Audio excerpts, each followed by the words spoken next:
توقع ہے ججز کے معاملے پر پائی جانے والی تشویش دور کریں گے۔ یہ خط جسٹس قاضی فائز عیسیٰ جو کہ سپریم کورٹ آف پاکستان کے سینئر ترین جج ہیں، انہوں نے چیف جسٹس عمر عطا بندیال کو لکھا ہے۔ چیف جسٹس ہائی کورٹس کو نظر انداز کرنا ادارے کے مفاد میں نہیں۔ ثاقب نثار اور گلزار احمد نے جونیئرز کی تقرری متعارف کروائی۔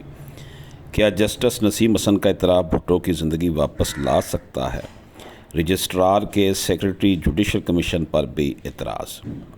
سپریم کورٹ کے اگلے چیف جسٹس قاضی فائز عیسیٰ نے جوڈیشل کمیشن پاکستان کی جانب سے ہائی کورٹس کے چیف جسٹس اور سینئر ججوں کو نظر انداز کرتے ہوئے سپریم کورٹ میں جونیئر ججز کی تقرری پر تشویش کا اظہار کیا ہے۔ یہ بات انہوں نے ایک خط میں لکھی ہے، جو خط انہوں نے چیف جسٹس آف پاکستان عمر عطا بندیال کو تحریر کیا ہے۔ اس خط کے حوالے سے ہم بات کرتے ہیں، جس میں انہوں نے چیف جسٹس آف پاکستان کو بڑے کلیئر کٹ انداز میں بہت سے پیغامات جو ہیں وہ دیے ہیں۔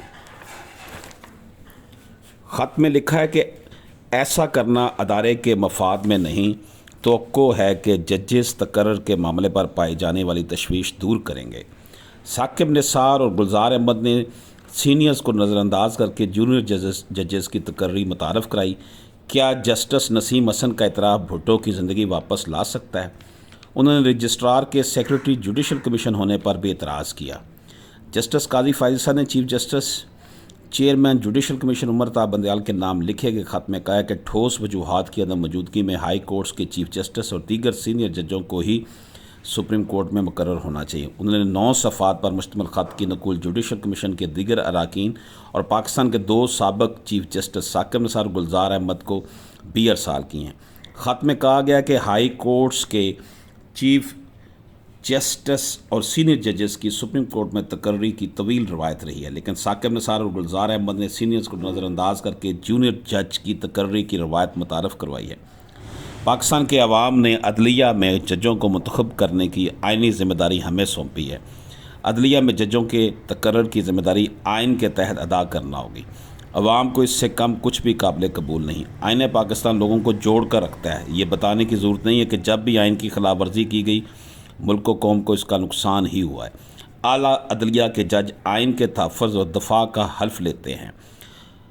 حلف کا اہم تقاضا ہے کہ آئین میں دیے گئے بنیادی حقوق کا تحفظ ہو اور انہیں روندا نہ جا سکے۔